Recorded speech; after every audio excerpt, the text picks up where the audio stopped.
Hi, everyone. Good morning and welcome to First Things First. I'm Jenna Wolfe. Hall of Famer Cris Carter. That is Nick Wright. We've got a great show for you today, including a Steelers star calling out the team, LeBron James putting on a show at the Staples Center, and you will never guess where Dez Bryant wants to play football this year. That's where we will kick things off this morning with Dez Bryant, the unemployed wide receiver who spent the last 4 weeks watching football from the couch like the rest of us. Dez has not ruled out a return to the league. It's the league who has seemingly ruled out a return of Dez. Last night, someone asked Dez on Twitter who he'd sign with, and he tweeted, "I'd rather it be the Dallas Cowboys. If not, I'll be ready to play somewhere else." Well, isn't that interesting? CC, what do you think? I mean, we've been sort of floating this idea almost jokingly, but should the Cowboys bring back Dez Bryant? Absolutely. Yeah. Absolutely. I mean, even at the beginning, and I think first, Jenna, you posed a question. Dez Bryant got released in the spring. Yes. And bad timing for him because it was after free agency. It was a time where teams had basically already spent their free agency money. So that's the time we're talking about. Yeah, but just to put it in context as far as the things that have happened. Second week in April 13th, 47 wide receivers have been signed since then. But within a week of that, we're doing shows. We have no off season. Jenna asked Nick and I, hey, is there a chance Dez Bryant might not be playing? And I said what we've learned, what we try not to say is, that's a dumb question. And Nick and I was like, no, Jenna, that's not the question. That was a tough question. That was a good question because I'm fooled by the whole thing. I thought Dez would have been signed. I would think even with the early offer to Baltimore, it let you know that there was some interest there. He turned down that multi-year contract. Even of late went to Cleveland last month, and they didn't sign him. Now, Cleveland has since let go of Josh Gordon. Why hasn't Cleveland revisited the issue as far as signing him? So I'm puzzled by the whole thing. I'm shocked. 47 other receivers signed since he was released April 13th, and Dez Bryant doesn't have a team. Dallas Cowboys, they got two big plays from their wide receivers. Yes. since the season started, they're 2-2. So these guys not setting it on fire. I'm puzzled by the whole thing. I'm concerned. When you look at the number of players that don't have resumes that the teams are taking a chance on and Dez not being employed by an NFL team, I'm concerned about it, and I don't have a reason why he wouldn't be signed at this point in the season, Nick. Could the Cowboys use him? Absolutely, unequivocally, yes. They're 30th in the league in points. They're 30th in passing. Despite being 4th in rushing, they are 27th in total yards because their passing's been so bad. They need him. There's 4 teams in the league that are averaging double the passing yards of the Dallas Cowboys, which seems impossible in pro football. Allen Hurns has been an abject disaster as your big free agent signing. See, you said you thought he could get to 1,000 yards because somebody had to. I used to know wide receivers. I used to be able to predict stuff as far as wide receivers. I'm no know-it-all and everything, but Dez Bryant not playing in the NFL the first week in October, that's not going to happen. Allen Hurns coming over. I watched him play when he was at Miami. I saw at Jacksonville. He had a 1,000-yard season, got injured. Also, the quarterback in there in Jacksonville, I thought was holding him back. I was wrong about that. Allen Hurns has 7 catches for 81 yards, and I don't point it out to twist a knife at you. Allen Hurns was their best option. But the guys who have been productive wide receivers for the Cowboys are a slot guy, Cole Beasley. Yes. An unknown tight end in Jeff Swaim, and a running back who catching isn't what he does well in Ezekiel Elliott. Those are their top 3 targeted guys, their top 3 catches. So, yes, they could use him. There's no question they could use him. I have this question, though. Does Dez Bryant actually want to play football? Or does he only want to play football for the Dallas Cowboys? And if they decided culturally and institutionally, we don't want him. Because you know this is almost a handicap of mine at times. I try to address everything from how does this make sense? The Khalil Mack trade made no sense to me until I thought, well, maybe Gruden thinks they don't have a quarterback. So they have to acquire the picks. They're going to be bad this year anyway. Then all of a sudden, that made sense to me. Dez Bryant turning down a deal from Baltimore. That made sense at the time. He miscalculated his market value. But then hardballing Cleveland for more money, that doesn't make sense to me when the market had been set. unless Dez Bryant is a guy that lives in Dallas, maybe he's been good with his money, maybe he's comfortable in Dallas, and has had this time away from football and is feeling, I don't have to play it. I would like to play for the Cowboys. I would like to be back with Jerry Jones.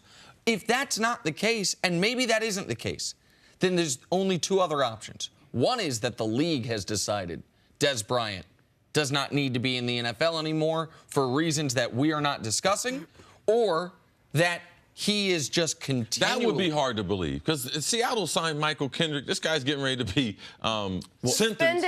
He's getting ready to be sentenced in January. But he had already pleaded guilty. Seattle signed. They didn't care. Seattle signed him up.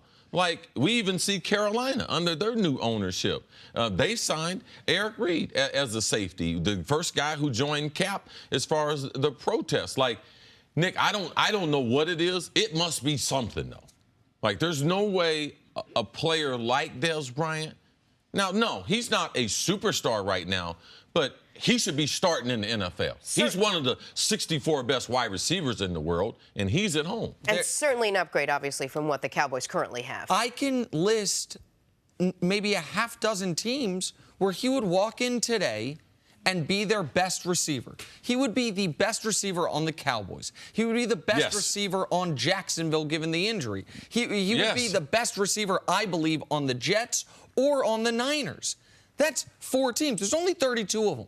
So, like, this doesn't make sense. I know that we're supposed to come on television and have the answers. There's a piece of this puzzle that is going to make it all snap into focus, like a movie where there's a twist at the end. You're like, oh, now I get it.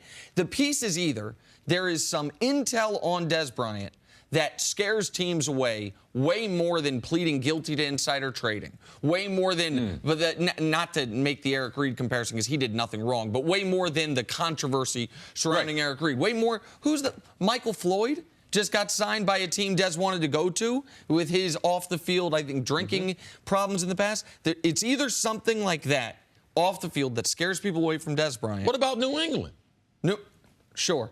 I mean, New England took in Josh Gordon. Absolutely right. Now, we know Josh Gordon has been in crisis since this season twice. Right. You know? Like, we know that. He was in crisis a couple weeks ago on a Saturday, late for the team practice. And we know before training camp, he had some type of crisis that he removed himself and decided to seek more treatment before he started the season. What about it from the other side? From the Cowboys' perspective, besides pride, what would keep Jerry Jones from bringing Dez Bryant back? Obviously, there's a need, and obviously they know who he is. And whatever this off-the-field thing is, they were seemingly okay with it for years and years up until this past offseason. Jerry, it's not what Dallas knows, I think. It's what Dallas does not want to tolerate anymore. You know, they've decided that Dak is going to be their guy. Like, Zeke's the best player on the team and in the organization, but Dak's going to be their guy. And they said, we're trying to create a Dak-friendly offense and a Dak-friendly environment.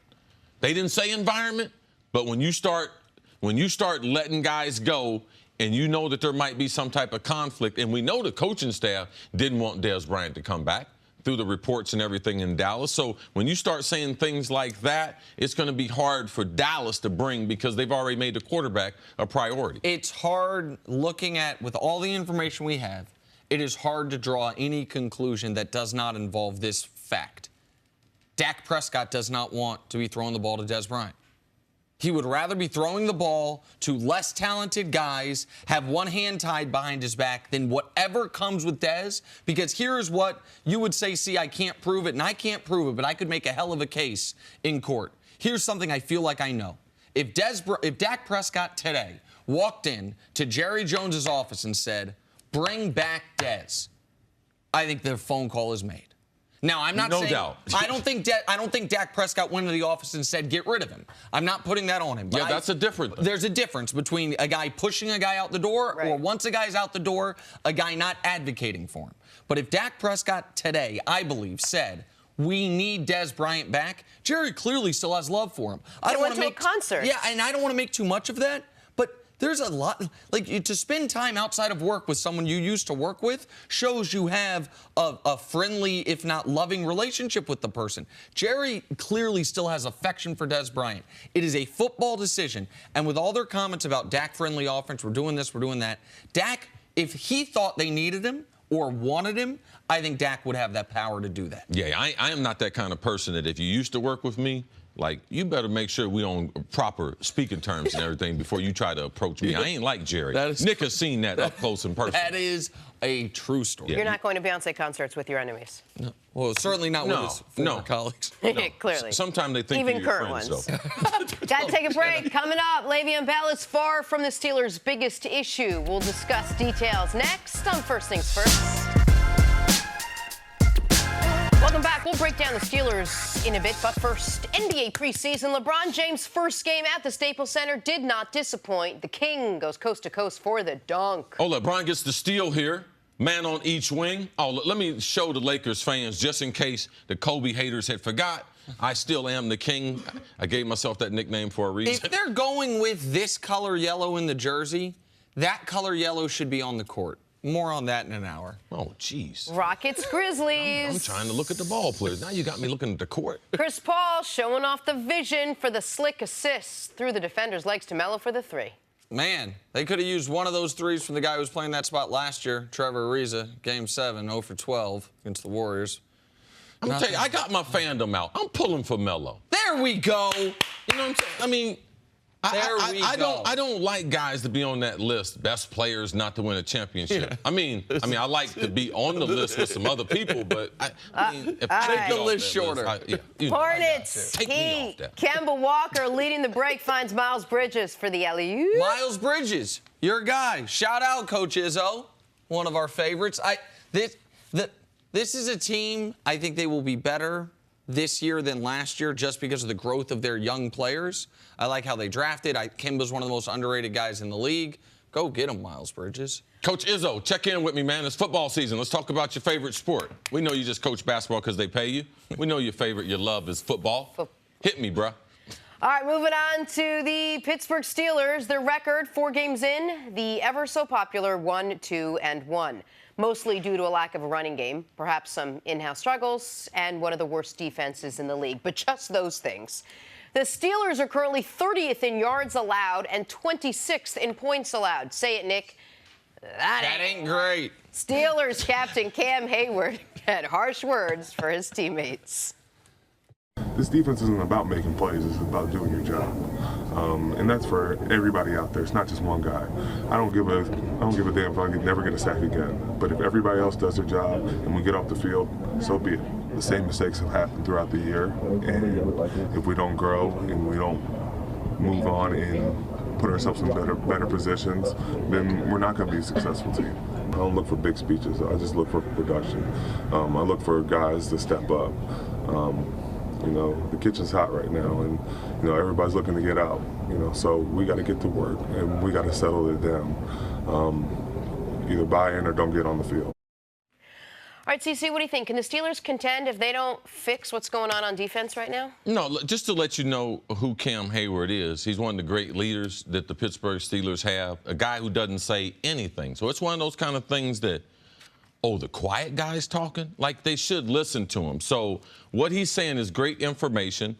Pittsburgh is not necessarily an attack defense. It's kind of a read and then react defense. So it's very, very important, a lot like New England, that you know your assignments. The reason why Miami last week against New England could not get outside and couldn't run all their speed sweeps and use all their speed is because New England are very assignment conscious, even though they might not be as talented.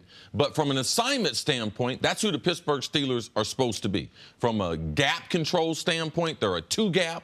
Hold your gap, know your responsibility, and depend on your teammate to be able to know their assignment. So that's what he's saying, that the coaches are doing a good job of teaching us what we're supposed to do, but sometimes guys think that they know more and they want to freelance within the system. So what he's telling us in watching the film, you can see a lot of Pittsburgh Steelers that are freelancing compared to buying into what the game plan is and doing what the coaches tell you to do. You would think in pro sports, is that a normal thing? No, it's not normal. That's why he's speaking out, and that's why I believe that the Pittsburgh Steelers, over the last several years, people talk about Ryan Shazier, his injury and everything, how this defense has been bad since then. Yeah, but it's not John Bostic's fault.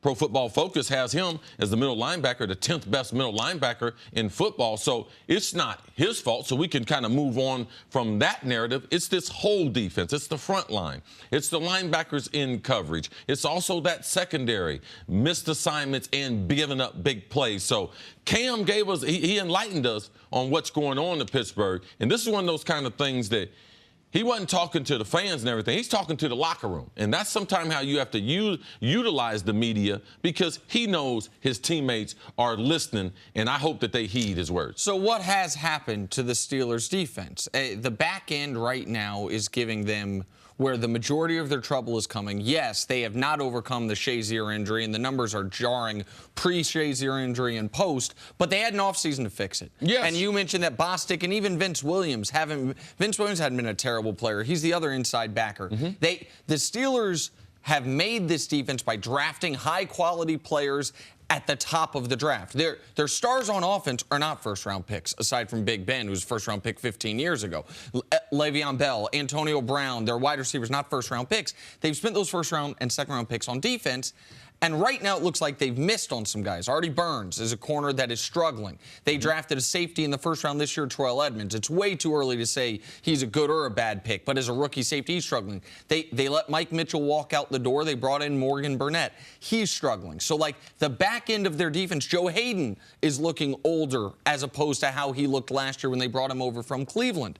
The reason that I think, Jenna, they still can contend is every team in the AFC that we look at as a contender right now has one glaring weakness. Yes. The Chiefs have the same weaknesses defensively. I think the Chiefs have a more explosive offense, but when Le'Veon Bell gets back, the Steelers might have a more balanced offense, but they have the same issues defensively. Jacksonville has all these issues in reverse. No questions about their defense, all the questions about their offense. Yes. The Patriots, to me, there's not one glaring thing I point to, just an overall lack of team speed and lack of elite playmakers on both sides of the ball make it to me where, aside from Tom Brady, what do they do great? So there's no team in the AFC that I'm like, oh, they are a team that is buttoned up across the board, the way Philly was last year, the way I thought Minnesota was last year, the way the Rams appear to be this year.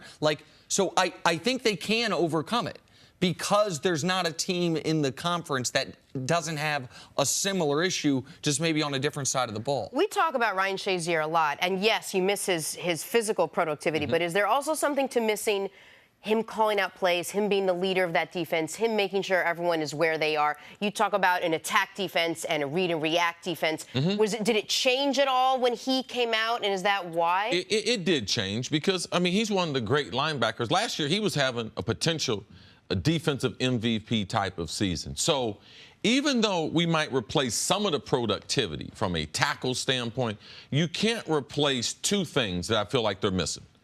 His ability to be able to cover tight ends and running backs. I mean, he is a fast guy. He can play sideline to sideline. Bostic is a more physical guy and more in a phone booth type. So Ryan Shazier is one of the elite linebackers, three-down linebackers that we have. And also, man, him and Cam Hayward, they played at Ohio State together. He's one of the great leaders. He was a captain at Ohio State. And I'm not just saying that kid came from Ohio State. I know the kid since he was in high school, when he was in Fort Lauderdale, and he decided to come to Ohio State. He's always been a captain. He's always been an outspoken leader. That part right there is missing from that team. And you can see the numbers. And again, it's not an excuse, it's an explanation. That since 2017, pre-injury and post-injury, everyone's going to point to the points per game, 17 to 27. But that red zone percentage is jarring. To only give up a touchdown on half of your red zone possessions, to now it's 70%, which is third worst in the NFL over that stretch. That final layer leads to that first layer, the points being what they are. And they should be able to overcome one injury. I understand that part of it, but right now they haven't, and the secondary is not helping them. And I would argue not having a running game this part of the season has hurt them because while they're scoring, they are not maintaining time of possession the way they were last year with Le'Veon Bell, and so the defense is out there more. They got their work cut out for them this week. They're playing the Atlanta Falcons. How do you fix this defense? And is this something that can be done week to week? Yeah, it's something that can be done, and it's no different than what I would advise for Belichick. It was no different than what I advised for Tony Dungy when both of these guys had defenses that were struggling. Hey, man, get more involved.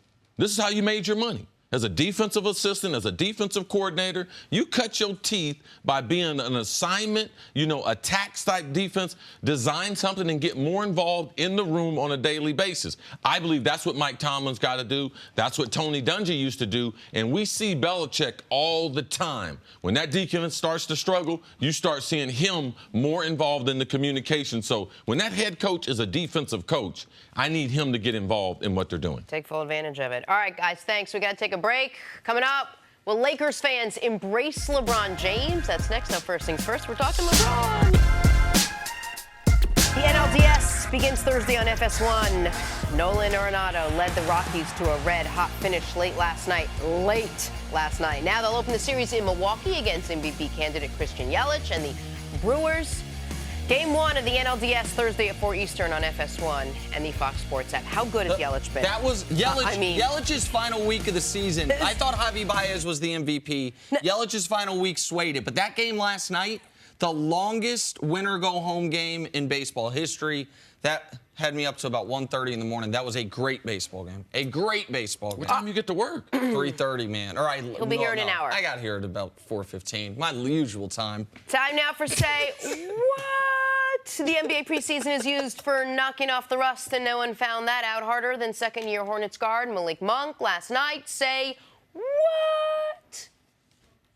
Back in my day, they were still rookies until the first. Malik forgot his jersey. There's a rookie mistake. To my point, they are still rookies until the first regular season game of this year, and Malik proves me right. Wow. Malik Monk forgot his jersey. So Malik Monk had his warm-ups on, checks into the game, takes his warm-ups off, and he doesn't have his jersey on. So he had to go back. See, that's Michael Jordan's fault because he should know, because when you're at Kentucky, they're royalty. They don't do this at Michigan State. I know Coach Izzo's watching, him and his wife Lupe. Hey, thanks for being fans of the show. At Kentucky, they have guys that put the jerseys on the players before they go on the court. Oh, okay. But he's in the pros now. He's responsible for it. So Michael Jordan, if you draft a guy from Kentucky, you seem to like Kentucky players, you got a couple of them. Your relationship with Coach Cal is why every day before the show, you stand like this and wait for Christine to come over, and drape your jacket on you, tie your tie, do all this stuff. Now I get it. Because what? What, was I not supposed to say that? Yeah, you would have someone to do that, but your wife is home asleep, making money. Oh, okay, making money sleeping. All right. Okay. What? Now, you see that? Yeah. How'd that go? How'd that go for you, Nick? Right? Go great. Yeah. I had a black belt until I ran into a guy with a double black belt. Lupe again. Say hi to Lupe again. Lupe, hey, girl, shout out to you. Izzo household. Let's do this. What's happening?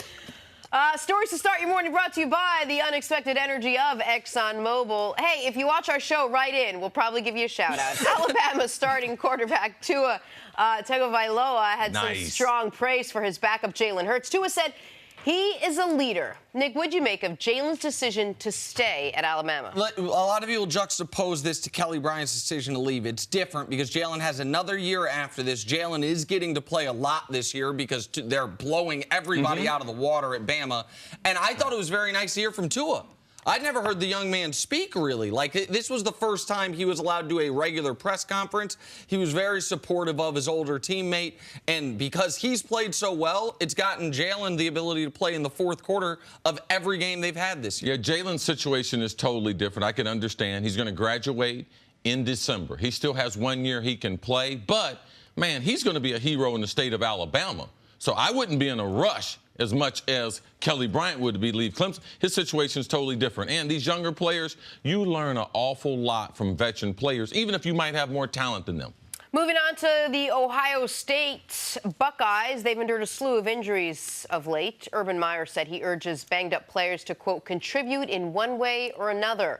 See, is Ohio State the biggest threat to take down Alabama, even with the injuries? They're one of the threats, but they can't beat Alabama being banged up. Also, From an offensive standpoint, they got to get better on the offensive line. From a defensive standpoint, they got to get Nicky Bosa back. They have. Now, he's not supposed to be back until maybe the first week in November, but they need him back to be able to beat Bama. But they do have the type of quarterback that would strike fear in that young secondary that Bama has. The only way anybody is beating Bama this year is if that team is fully functional, Bama maybe's a little banged up, and you get some bounces. So the most important thing for Ohio State, now that they got past Penn State, I was worried about them in Penn State's game without Nicky Bosa. No need to worry, man. Okay, yeah, only 12-point fourth-quarter comeback. They need Bosa fully healthy for the college football playoff. All right, to the NFL now. 2 all-time quarterbacks on the verge of an all-time milestone. Both Tom Brady and Drew Brees could throw their 500th touchdown pass this weekend. That seems unimaginable. See, how impressive of an accomplishment is this? It's very impressive. I went through a day and age where I was able to watch Montana, Marino, Kelly, Elway, like all these guys play at the same time. So I've seen stuff like this, but 500 club, I was able to witness 2 weeks ago when Drew Brees passed the completions all time. Now, he's an assault on the record books. It's a great time to be a quarterback and a fan of passing football in the NFL. You mentioned Drew Brees. I want to talk about Brady. It would have been unimaginable, even after he won those first 3 Super Bowls, to think Brady was ever going to have this type of statistical resume. Yes. We thought Brady was going to have this great winning clutch resume, but never the gaudy numbers. And then that all changed in 2007 and really changed from 2010 to now. Remarkable by Tom Brady and, of course, Drew Brees. Speaking of the Patriots, Pat's preparing for the Colts on Thursday Night Football. Rob Gronkowski missed practice on Tuesday with an injured ankle, while Julian Edelman will make his season debut this week. Nick, how tough will it be for opposing defenses to game plan for Gronk with Julian Edelman back? When they finally play a game together, whether it's Thursday or a week from Sunday, what you're finally going to see is how much harder it will be, if not impossible, to play Gronk the way everyone's played him all year long. They're not going to be treating him as a gunner anymore. He's not going to get doubled off the line of scrimmage. And even if he does get doubled, now they have someone that can take advantage of that. Now they have someone that can make you pay for that. So I think while Gronk is going to be happy to get Julian Edelman back, Edelman is also, because they have Edelman's injury, Gronk's injury in 2016, they've kind of had stops and starts. They haven't both been on the field together since November of 2016. The ability for Edelman also to not be the guy defenses are the most worried about. Gronk's the better player, and Edelman benefits from that. But I think given how teams have guarded the Pats this year, I think Gronk's going to benefit enormously from Edelman back from suspension. It's with Gronk and Edelman, it's your choice. You have to double team Gronk. If not, Gronk will dominate the game. So do I want to get clubbed over the head, or do I want to die by 1,000 paper cuts? Because that's what Edelman and Brady do to you. Move the chains, first down. They paper cut, okay. And it's like, oh, this stings, it stings. And next thing you know, you got a pool of blood.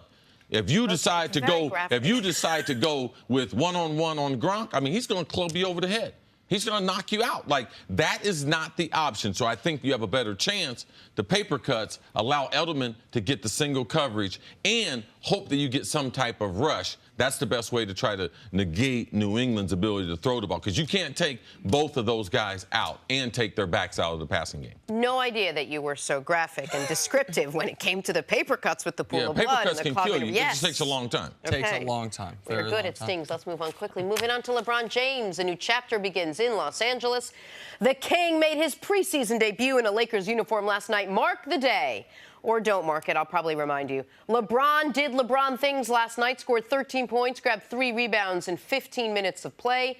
Said before the game, it's a new beginning, a new start. It's new excitement for myself. Nick, what do you think LeBron's biggest adjustment will be with this Lakers team this year? Go play fast. Never done it, even his rookie year. LeBron's never been on a team that's in the top 10 in pace.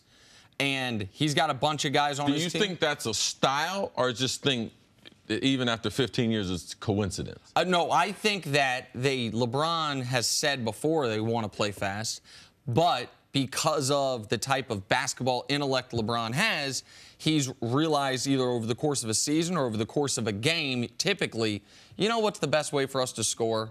Me to have the ball up top, diagnose everything, and try to be surgical with it. he doesn't have that type of team this year. Everyone's talking about the Lakers' lack of shooting. I think that is a slightly overblown issue. What the Lakers have, though, what they do have is young guys that like to get out and run. It's the only category the Lakers were top 3 in the NBA last year. Pace of play.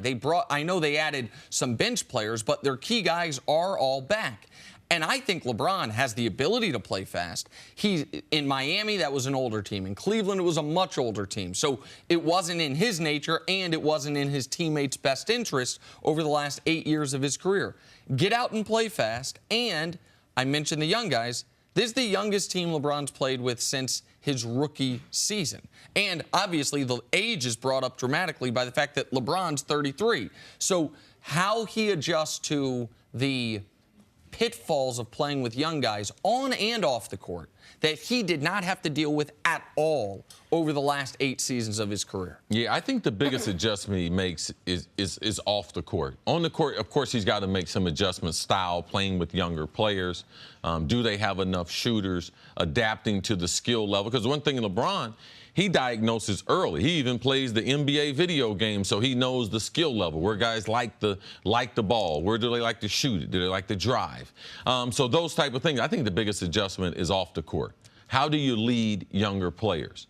Like when LeBron went to Miami, because that's when his leadership was pushed to a whole nother level. There was a certain amount of respect that Chris Bosh had for LeBron, Dwayne Wade, because not only had they competed against each other, but they had been friends for a number of years. And then when you look at the players that were added to the to the Heat in that time, that being Ray Allen, Shane Battier, Birdman, like all these guys, when they came to join LeBron, they came with a great deal of respect. Now, I do believe that the young players for the Lakers, they have a lot of respect for LeBron, but it's just based on the short period of time and what they've seen from a distance. They haven't lost series to LeBron. They haven't really competed against LeBron. So I think what he's going to have to do from a leadership standpoint day to day to make sure these guys buy in, he's got to expose himself. He's got to allow them to be part of his personal life, his family life. Now, LeBron has been doing that with veteran players, but when you do it with younger players, it's a different experience. I just hope that he's totally open to doing the things that he's done in the past, to be able to share his life with these younger players. He's done that with the veteran players. I just wonder if he's going to do that with these younger players. I want to just ask a question about something you said earlier. We don't often talk about things that LeBron needs to change during the game or with his game to adjust to the other team, the team that he's on. When you talk about the speed, is that something he is going to speed up his speed, or will he get the other 4 to slow down with him, or is that just depending on what the defense gives you? If he plays slow, the team will play slow. Like if he tries to get out and push it, they will get out and push it. Like the team is going to go how he goes, which is why I think on the court, the most important relationship this season on the court, because see, your points off the court are well taken. Like Richard Jefferson has talked about the greatest teammate he's ever had. But it's easier to... A lot of team building exercise, a lot of things he invites, buys things, goes places, does a lot of things that we don't see from all the superstars. But it's easier doing that when you're working with guys your age, your generation, who also have kids, who might have wives, who aren't out there. Like, if I'm Brandon Ingram, my idea of a good time on a night off is probably hitting some club in L.A. And if I'm LeBron James or Richard Jefferson, Channing Frye, my idea of a good time on a night off is probably that expensive wine they like. You know what? It's a nice meal. And so finding that, bridging the generation gap is a real thing when LeBron's in year 16 and the best players on the Lakers are in years 2, 3, and 4. But on the court, the relationship I'm most interested in is he and Lonzo. Because if he and Lonzo sync up basketball intellectually, then the Lakers will be the best passing team this side of Golden State. You will have 2 brilliant, unselfish basketball players. And I think that's the part of Lonzo's game LeBron can unlock even further. And that, even though Ingram's the second best player, that's the most important relationship on the Lakers. Yeah, that was something I had to learn late in my career. Because Randy Moss, when he came into the league, I had been playing so long. And at that point, I had to adjust my personal life for Randy. He moved to South Florida. He moved in a neighborhood very, very close to mine. And I had to let him into what my home life was. I had to let him into a lot of different things, but I also had to find out what he enjoyed doing. And that's when I found out he enjoyed fishing. And that's when I went out, bought a bass boat. Man, Randy and I used to spend a lot of time on lakes fishing all around Twin Cities and everything in South Florida. But it allowed myself to be able to spend more time with him where I could get to learn him more, and that's what LeBron's going to have to be able to do. Right. And it's not always as easy as it seems. Nope, I did it with Nick. We're still learning how to fish. Coming up, we have fun, don't we, out on the lake? Hours and Teach you to hours, fish. Teaching you to Eat fish. forever. You and eating forever. Coming up, can Jared I Goff wonder if they can clip that back part off and still put that in. every day Yeah, lead the Rams to the Super Bowl? No, what you said was great. I just wanted to make sure that... It was about you? You do a great job. No, well, Bap, bap. That's a three-pointer from Jenna from deep. Back here on First Things First. Former head coach Eric What up, Mangini Coach? joins Good us. morning. Good morning. All laughs, all laughs. All giggles. What is, I thought. Look like a... All right, here we go. There is one undefeated team left Got an in issue? Get a the tissue. NFC. Don't need one. Happens to be the one team we would have guessed would probably be in this position, the LA Rams. Statistically, they have the best offense in the conference, led by third-year quarterback Jared Goff. Defensive tackle and off-season addition Ndamukong Suh decided to weigh in on a non-controversial topic. Suh posted on Instagram that Jared Goff is, quote, the best quarterback I ever had. All right, That Coach. Matt Stafford and Ryan Tannehill. Sorry, go ahead. It's all right. How sustainable do you think Goff's success is, Coach? Well, it's hard for me to have a defensive lineman evaluate the quarterbacks. I don't know how many meetings he was in Detroit. I don't really know if he understands the game plan. I don't really think that he's been a part of that whole process, but whatever. It's hard. It's also hard now with young quarterbacks, or quarterbacks in general, when we have Fitzpatrick throws for 5 touchdowns and Mitch Trubisky throws for 6 touchdowns, and every week someone's breaking some kind of record, and you're thinking, is this more because the quarterbacks have gotten that much better, or is it the result of the rule changes? Is it the result of defenses having more and more difficulty applying pressure? So it's the trends just seem a little bit skewed. Well, we have especially in the early part of this season. And we have to adjust what we consider a great statistical game. Like right now, the league average quarterback rating, the league average is almost identical to Joe Montana's career quarterback rating. So that means we have to change what we consider a great game for a quarterback. In regards to Goff, what we can say is even in this year of spectacular quarterback play, he has the highest quarterback rating in football. His team is the second highest scoring team in football. So even if we're just comparing him to today's contemporaries, Yeah, when you look at the top end of the quarterbacks, it's almost more of an indictment of the bottom end of the quarterbacks that they're not more successful than they are than this top group that we have. The thing that he has going for him is he has complementary football. They can play really good defense. They get opportunities, extra opportunities, because of the defense that they're playing. He's got a really impressive running game that they can build off of, which means the play actions are that much more effective. Is he doing a great job? He is doing a great job. And what he did last week against Minnesota with the highest quarterback rating and the highest number of completions and the highest number of the most yards is impressive. How sustainable it is, I'm not completely sold on the sustainability. Back to Ndamukong Suh, his comments. I'm not going to get into is he better, but what I am going to say, he's supported in a different way than any other quarterback that Ndamukong Suh has been with.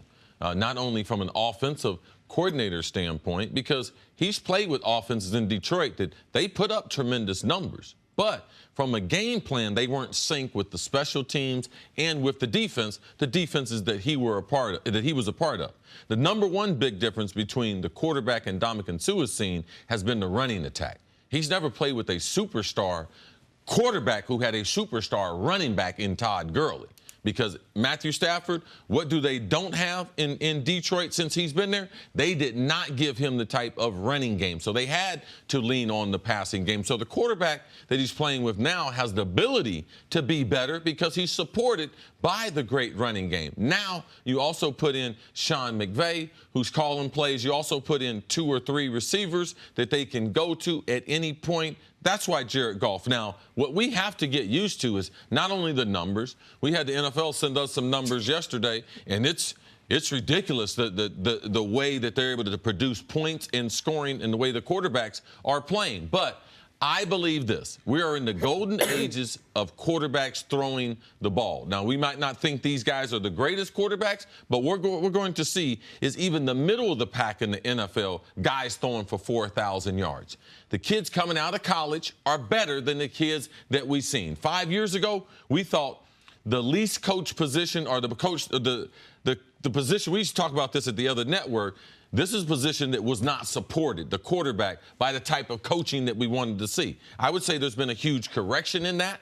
We're getting kids that are coming out that are more equipped to be able to throw the ball on the pro level. And then now you can't rough the passer, all the passing rules, all these things lead to the type of numbers that we're seeing, Jenna. Coach, we talk about sustainability a lot. We look at a team that's playing well or a quarterback that jumps out to an early and say, is this sustainable? But isn't it like a little bit more of what C said? Isn't it the intangibles around it, or the tangibles, or the running game, the offensive line, the coaching? Isn't all of that what really makes sustainability? You can have all the talent in the world, but if you don't have any of that, it's hard to predict how far into the future you can go and play at that level.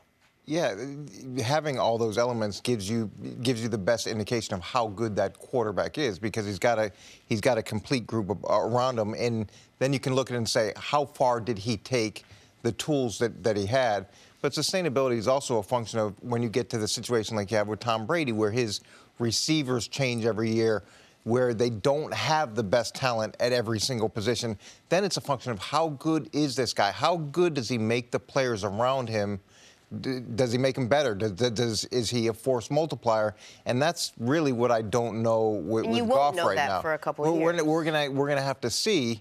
They've done a good job of putting together a really talented roster, both offensively and defensively, and that's a great situation. But what's he gonna be like when he doesn't have all those parts, and as teams continue to figure him out? Here's what's exciting for football fans, even if you're not a Rams fan. For a long time in this league, the high-level quarterbacking has been carried by a certain generation. You had Peyton, Brady, Breeze, and the quarterbacks of 04, Rivers, Big Ben, and Eli. That generation, those six guys won so many games, so many Super Bowls. Over the next decade, we just had a few trickle in. Aaron Rodgers came in. Yep. Cam Newton came in. Matt Ryan came in. And now, in the last 3 years, we've had either guys go first or second overall, or teams trade multiple first-round picks to get them in Goff, Wentz, Watson, Mahomes, and Baker. And so I feel like we are now, as that older generation is phasing out, we have 5 guys, all 5 of which I think are Pro Bowl level or above quarterbacks. And there had been a bit of a drought. There had been a gap of where's the next great young quarterbacks coming. That's what you were talking about. Exactly what you said with Marino and Kelly and all those guys. And so there was those 6 guys I mentioned, amazingly, all of them but Peyton, still playing. Like Eli's still out there, Brady's still out there, Breeze and Brady setting records. But there was from basically 05 to 15, where were the great quarterbacks? There were a lot of misses, a lot of quarterbacks that were given chance after chance, and they topped out somewhere here. I think we have the new crop. I think Goff's one of them. I like his pedigree. First overall pick, what he did at Cal. Wentz, Watson, you know what I feel about Mahomes. And Baker, I know Baker's sample size is tiny, but I am a true believer that Baker Mayfield's just going to be a star in this league. And that's now what's going to carry, I think, the mantle of this next generation of quarterbacks. And what we're going to see after this is, in conversating with Trent Dilford, and who's really on the high school scene and the college scene, we saw the quarterbacks you mentioned to come in the league the last 3 years. This year, we're going to have a couple quarterbacks in top 15 picks that I believe are going to be franchise quarterback. And in 2 years, we're going to have Haskins from Ohio State and Tua from Alabama. So we're going to see, you got 3 years in there with the group that we saw. We're going to have 2 more years. We're going to have 5 years of guys that, if you want to be able to throw the football and your franchise don't have a quarterback, you're not going to have an excuse, because there's an abundance of them, not only in the league, but guys coming into the league. Well, then maybe they'll actually allow defensive backs to jam receivers again. Maybe they'll try to make it, maybe they'll do something to try to slow this down so we're not, playing arena football. Absolutely. Got to take a break. Coach, stick around. Coming up, to the Cowboys need Dez Bryant. That's next on First Things First. That segment went great, Sam Pepper. Let's gauge where we are with Dez Bryant, everybody. Still unemployed, still wants to play football, still tweeting, apparently, and that just about concludes where we are with Dez Bryant. Dez has apparently not ruled out a return to the league. It's the league who has seemingly ruled out a return of Dez. Last night, someone asked Dez on Twitter who he'd sign with, to which he tweeted back, "I'd rather it be the Dallas Cowboys. If not, I'll be ready to play somewhere else." See, I'll start with you. Should the Cowboys swallow their pride a little and bring back Dez Bryant, who they cut months ago? Sure, I would. Absolutely. I mean, does it make the Dallas Cowboys better this weekend? Yes. Would it give them a better chance to win football games? Yes. Would it make them more explosive? Would NFL defenses be excited with Dez Bryant signing somewhere else or signing with Dallas? Would Zeke lead the NFL in rushing? No, man, they don't want him to sign with Dallas. So, yes, I think it's a viable option. But, man, the Dallas Cowboys, I tell people about this, wherever the player is, they have more information on that player than people in the media and people on the street. And Dallas must have enough reasons, the reason why he's not there. And I believe a lot has to do with their quarterback, and they're trying to make this organization, this offense, a Dak friendly. That's what the owner said. So I believe that who the quarterback is plays a huge role in why Dez is not there. Yeah, I don't think they can bring him back at this point. They went through a really hard breakup, and they've established they want to do things differently, and they don't want the superstar component to it. And look, I totally understand accommodating someone's personality if they're producing at a really high level, but he wasn't producing at that high level anymore. So now I think it becomes more disruptive than productive. I'm surprised that Dez hasn't signed somewhere. I think that's a function of Dez not willing to take the deals that have been available and probably not willing to take the deals that are available now. Rodney Harrison used to say the league has a way of humbling you, and Dez is going through that humbling process now, and that's what it's going to take. He's going to have to be willing to go somewhere, play a role, get past the idea of the Dez Bryant that he views himself being, and be the Dez Bryant that other people need him to be, and then create whatever opportunity he can create once he gets back on the field. The Rodney Harrison story is a good story. After being an all-star, multi-Pro Bowls there in San Diego, he decides to swallow his pride to take what he thought was, a lesser role, but it was less money. The role ended up being a bigger role, or the same role that I thought he was a better player in New England. The variance of things that he could do compared to what he was doing in San Diego. And then ultimately, he got paid. Randy Moss did the same thing when he got to Oakland. He took less money to be able to go to New England. So I think that's a great example there. And sometimes you got to reinvent yourself to create the opportunity to then move to the next contract. Dez can't do anything in terms of making new money for himself unless he's playing football. And he may have to take less now, but tweeting from his gym and doing the kettlebell exercises with 8 million ropes on, that's not going to sell anybody. Going in and but it's not easy, just so you know. Well, yesterday, setting that thing up couldn't have been easy. There were 6 ropes, a kettlebell, a trainer. I mean, I got dizzy watching it. But I am encouraged that he can do multiple things at one time, so that's good. That's good. But he's got to get on the field. He's got to produce. He's got to get to next year's free agency with some good numbers, and everybody has to get over whatever their perception of Dez as a teammate is, and the only way he can do that is to be a teammate somewhere. A couple of months ago, Jerry Jones came out and said, we want to make this a Dak-friendly offense, and we bounced around talking about, well, maybe that means we're going to try to pass more, we're going to use Zeke more, but maybe it meant a Dak-friendly offense is not having Dez there. Like that, you can't draw any other conclusion. They don't have, other than my man MC Cole Beasley, they don't have a single wide receiver on pace for 400 yards. 400. I'm telling you, Deontay Thompson's got 83. No, I'm looking at it. They played 4 games, right? That's a quarter of the season. Deontay Thompson's their leading receiver other than Beasley. He's got 83 yards. 83 times 4, that's 332 yards. So he's on pace for 332. You got Allen Hurns, he's on pace for 324. Those are their 2 leading outside the number receivers. So I know Dez isn't what he was, but he better than that. And he doesn't have to move. He lives there. He seemingly would take maybe a more friendly deal than the one he rejected in Cleveland. He wants to play for the Cowboys. Like, I think he might want to play for the Cowboys right now more than he wants to play pro football, because it's one thing to turn down the Ravens offer, the first offer. Sometimes the first offer, sometimes you're told never take the first offer. Sometimes you look back and like, damn. You should say what the first offer was. 3 years, $21 million. But we also don't know. That could have essentially been 1 year, $7 million. After you say that, you want to go, wah, wah, wah. Based off of where he is now. Right, exactly.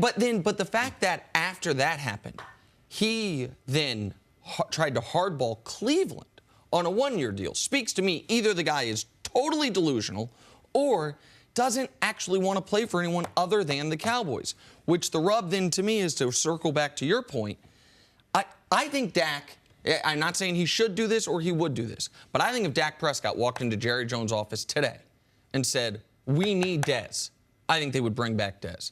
I'm not saying Dak is the reason he's gone. I'm not saying Dak walked into his office and said, get rid of him. But I do believe if Dak said, we are the 30th ranked passing offense, we have 30th in points, we need Dez Bryant, Jerry clearly still has love for him. I think they'd bring him back. For some reason, Dak would rather have 20 yards a game from Allen Hurns and Deontay Thompson. Well, hopefully this offense is evolving, and that's what they're betting on in Dallas. But it's just like that one kid in the classroom that's really disruptive, and the teacher's got to spend a bunch of time working with him, and everybody else doesn't grow. You can have a player in a meeting room. You can have a player at practice. And, look, I don't know if Dez was this guy, but they're way more disruptive than they are productive. And even though his numbers are better than those numbers, we don't know what type of negative effect he may have had in the locker room or on the field or in the huddle. I mean, Chris, you've been around it a bunch of times. Yeah, I've never had a negative influence on any of my quarterbacks. No, but I'm saying you were probably able to regulate that too. No, absolutely. If someone else spoke up, but you're trying to move forward, and you get the one guy who's it's all about him, and it's so disruptive. See, 7 catches for 81 yards. You would call that for you a good game? A quarter? A good 7 catches for 81 yards. If you had that, that'd be a decent game, right? 7 catches, 81 yards? 81 No. yards. No. Oh, okay. I'm short selling you? No. Okay, because 7 catches for 81 yards and no touchdowns is what Allen Hurns has done this season.